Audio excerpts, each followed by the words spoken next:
আজকের এই রেসিপিটা তাদের জন্য যারা বডি বিল্ডিং করছো আর যারা ওয়েট লস জার্নিতে আছো তাদের জন্য একদম বেস্ট একটা রেসিপি।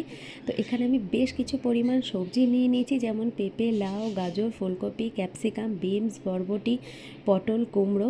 তো এই সমস্ত সবজিগুলোকে আমি খুব ছোটো ছোটো টুকরো টুকরো করে কেটে নিয়েছি। তো তোমরা চাইলে এর মধ্যে তোমাদের কাছে যা সবজি অ্যাভেলেবেল থাকবে সেই সব তোমরা দিতে পারো। তো এখানে আমি গ্যাস অন করে তাতে দিয়েছি 1 চামচ মতন ঘি, আর তার মধ্যে একটা তেজপাতা, একটা শুকনো লঙ্কা আর 1 চামচ মতো পাঁচফোড়ন। ব্যাস এই সব কিছুকে দিয়ে আমি হালকা একটু গরম করে নিয়েছি। এরপর আমি সব সবজিগুলো দিয়ে হালকা একটু নাড়াচাড়া করে ঢাকা দিয়ে দিয়েছি।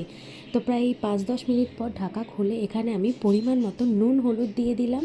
নুন হলুদটাকে দিয়ে আরেকটু খুব ভালো করে নেড়ে আবার কিছুক্ষণের জন্য ঢাকা দেবো। প্রথমেই বলেছি এখানে খুব কম মশলার ব্যবহার হবে।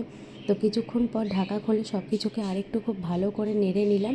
এরপর আবার কিছুক্ষণের জন্য ঢাকা দিয়ে দিতে হবে। দেখতেই পাচ্ছ সবজি থেকে কি ভালো পরিমাণ জল বেরিয়েছে। যদি তোমাদের মনে হয় সামান্য জল দিতে হবে তাহলে দেবে, না হলে দেওয়ার দরকার নেই। এরপর এখানে শেষে সামান্য কিছুটা ভাজা মশলা দিয়ে দেবে। ব্যাস, এখানে আর কোনো সব মশলা দেওয়ার দরকার নেই।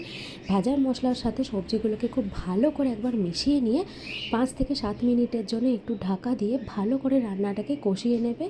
ব্যাস, তাহলেই এই রান্নাটা রেডি হয়ে যাবে। তো তোমরা প্রত্যেকে জানিও তোমাদের এই রান্নাটা কীরকম লাগলো। যদি ভালো লেগে থাকে তাহলে অবশ্যই একটা লাইক, শেয়ার আর সাবস্ক্রাইব করতে ভুলো না। আর তোমাদের সাথে দেখা হবে আরও সুন্দর সুন্দর রেসিপি নিয়ে। চলো, টাটা।